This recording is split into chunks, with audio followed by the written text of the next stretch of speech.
there's dirt on my hands.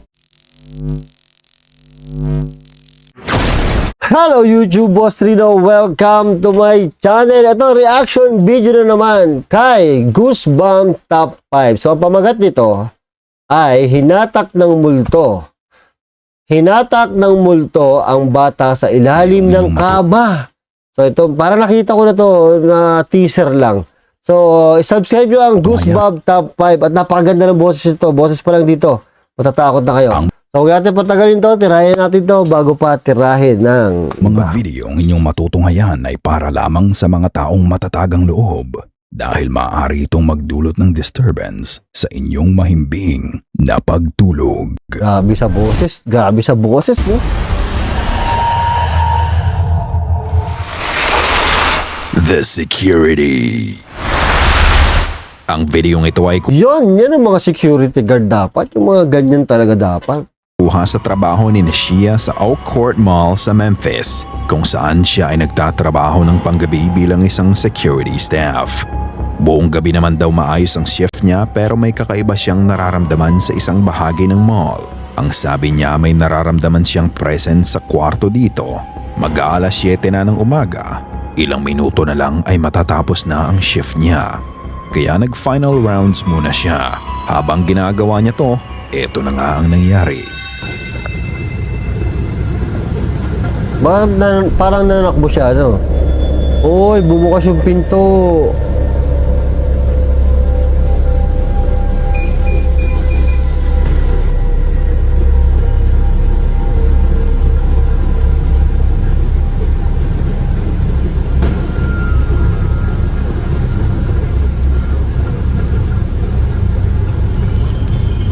Bumukas yung pinto.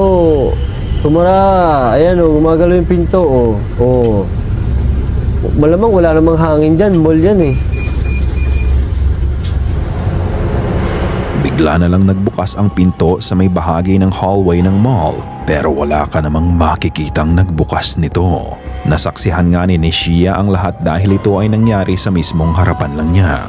Nagtataka siya kung paanong bigla na lang bumukas ito ng mag-isa dahil buong gabi naman itong nakasara. Oh my God. Nanatili nga itong bukas ng ilang minuto at ang sabi ni Neshia, may nakikita siya sa loob ng madilim na kwarto na hinihikayat siyang pumasok doon. Yari. Sa uling pagkakataon ay muli niyang nilapitan at sinilip ang kwarto ngunit kasabay ng pagsilip niya ay ang pagsara din ng pinto.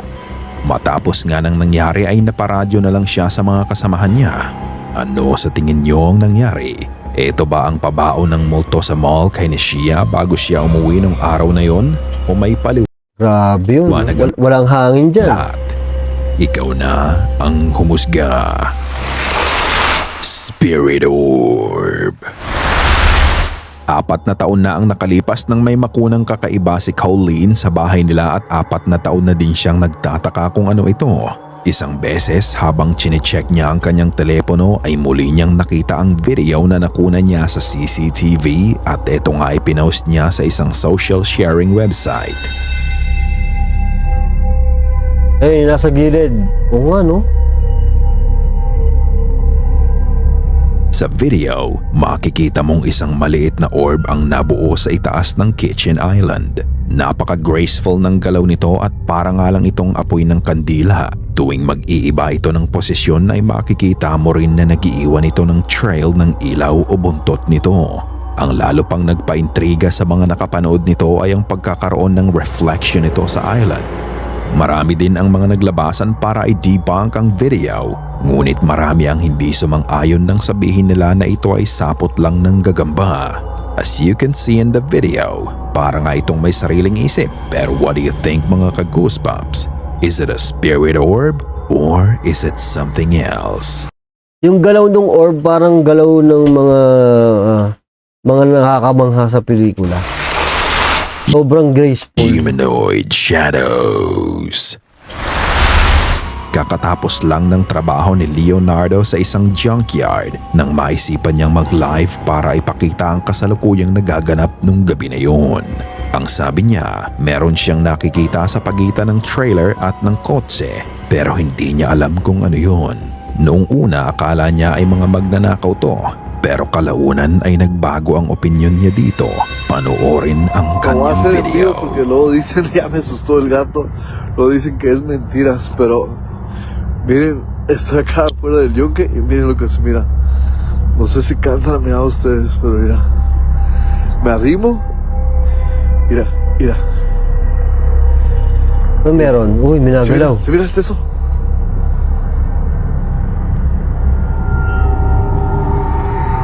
Mira, se mete. Meron ako nakitang Y gumagalaw. no son rateros porque ya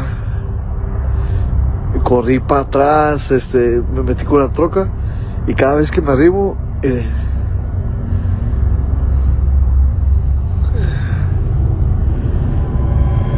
Oh, ayun o, minagalaw. Oh. mira,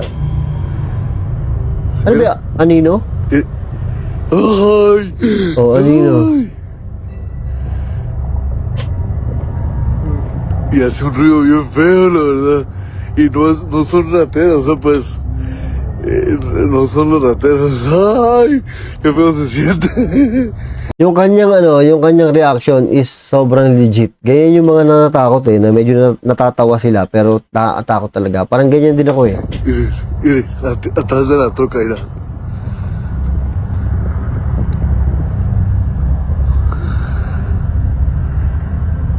May aninong gumagalaw eh. No, hombre. Ayun o. Pero, man, mire. ¡Ay! Con su madre. Me siento. Mire, allá está. Oh, di ba? Mira, se cambia de figura y luego. Mira. ¡Ay, güey! No tengo ni el valor de trancar la puerta. ¡Ay! ¡Qué feo se siente eso! Noy.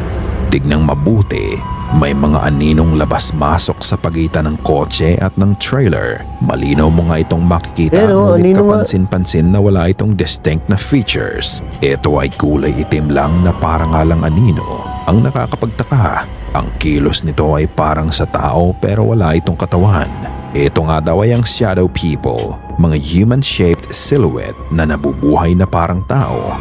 Bukod doon, nagpo-produce din ito ng kakaibang ingay. Ano sa tingin niyo ang nakita ni Leonardo ng gabi na yon? Maaari nga kayang magnanakaw lang ito o totoong shadow people na Hindi, shadow to, pinaglalaroan siya? oo. Kasi kung magnanakaw yan, nakita na siya niya malamang. Tatakbo na yan. In the mausoleum. Isang araw nagpunta si Liz sa pantheon ng isang simbahan sa Mexico. Habang andun nga siya ay kumuha siya ng mga litrato. Ngunit nang makauwi siya ay meron nga siyang napansin na kakaiba sa isa sa mga to. Hola, este video lo grabé para mostrarles algo que encontré Uy, en una foto que cementerio. tomé en el panteón de la iglesia de Jesucito, que está a un costado del Parque de la Juventud aquí en Tlaxcala. Esta es la primera foto que tomé, que fue la que subí a mi Instagram. En la segunda no hay nada Pussy. diferente o raro, pero en la tercera sí alcanzo a percibir el rostro de un hombre Uy, justo meron, detrás del gatito cuando él voltea. meron na sa likod ng pusa. No me Nakita quedé nyo? con la duda y fui al lugar. Tal vez había tomado la foto de algún retrato, pero no hay nada, lo cual me dio un poquito de miedo. Quiero saber su opinión. ¿Creen que sí no. capté un fantasma o solamente estoy viendo visiones? Sa loob ng mausoleo, makikita mo ang isang mukha sa bandang likod ng pusa. Makikita mo ang mukha nito, ang buhok at maiitim na mga mata nito. Yun o, parang siyang bangkay. Nasa sementeryo pa naman, no? Matapos noon ay binalikan niya ang simbahan para tignan kung ito ay larawan lang na nasa loob ng mausoleo. Pero nang tignan niya ang loob nito, wala kang makikitang kahit anong litrato. Yari. Hindi nga nawala ang pagdududa ng iba dahil maaari nga daw na reflection lang ito sa salamin ng mausoleo. Kaya muli niyang binalikan ang lugar. Para los que comentaron que tal vez podía ser el reflejo de la calle, no lo es. Regresé y vean, o sea, ahí muevo mi manita, sí se ve mi silueta, sí se alcanza a ver ligeramente, pero no se ve mi rostro. O sea, por más que haga zoom, no se alcanza a ver detalles de mi rostro como se ven los detalles de la cara del señor en la foto. Así que no es esta parte So, binalikan niya para pakita na walang reflection ng ibang tao. Yung reflection niya na yung nakikita natin. También me di cuenta que falta la Virgen debajo de la cruz. No me había dado cuenta de eso. Makikita mo ang pagkakaiba Creepy, no? ng unang larawang nakuna niya kung saan may nakasilip na mukha sa kanya at ang kuha ng reflection niya sa salamin. Ang kuha ng mukha ay malinaw at distinguishable ang parte ng mukha nito. Ngunit sa larawan kung saan ipinakita niya ang reflection niya sa salamin ng mausoleo, makikita mong malabo ang mukha niya. Kung ganon, ano ang nahagip ni Liz sa camera niya nung araw na yon? Kaluluwa. Yun ba ay ang kaluluwang nananahan sa lugar na yon? O maaari nga kayang ito ay isang reflection lamang? Ikaw na ang magpasya. Neighbor. Ito ay videong kuha ng kapitbahay ni Monse. Isang gabi ay nakarinig sila ng ingay na nanggagaling sa isa sa mga cabin na malapit sa kanila. Ang sabi ni Monse ay may 5 cabin doon, ngunit 2 lang ang okupado dito. Ito nga yung cabin ni Monse at ang kapitbahay niya, kaya nagtataka na nga lang ang kapitbahay niya nang marinig niya ang ingay. Agaran siyang lumabas at nag-video. Ito ang nangyari. Oye, ya te vimos. Wow. ¿Eres un cuidador o algo? Uy, Hola. Lianino. Lianino. Nang tawagin ng kapitbahay ni Monse ang may gawa ng ingay, makikita mo ang paglabas ng isang anino sa gawing kaliwa at eto nga ay naglakad pa kanan. Makikita mo na wala namang taong naglalakad doon para magkaroon ng anino na katulad noon. Matapos nga itong makita ng kapitbahay niya ay napatahimik na lang siya. Ano kaya ang anino na to? Maaari mo din Biglang may ba anino, itong no? kumpara sa shadow people o ibang pinagmulan nito? Kung wala namang tao, bakit may anino? Pulled under. Ito na yun. Ang videong mapapanood ninyo ay kuha mula sa CCTV sa Indonesia. Ang mga bata sa video ay mga anak niya na nanonood lang ng TV. Ang mas nakakatandang kapatid na lalaki ay nasa kama, naglalaro sa cellphone habang ang mas maliit na anak niyang babae ay nakadapa sa sahig habang nanonood. Dito mangyayari ang isang bagay na hindi nila inaasahan na talagang nagbigay ng kilabot sa ina ng bata. Panoorin.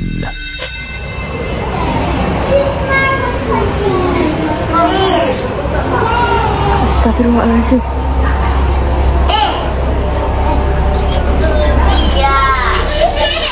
Hinahigit sa bata. Ayah, demi Allah, kayak ada yang nyeret Jena. Demi Allah, Oh. demi Allah. Demi Allah, kayak ada yang nyeret Jena. Kawawa naman yung bata. Enggak bisa jelas. Nih, di depan. Tulungan mo, kuya. Di dalam.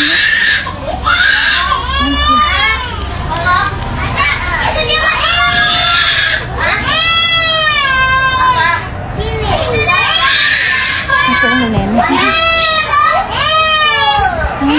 Lola pa nakakita. Oh, dito ka.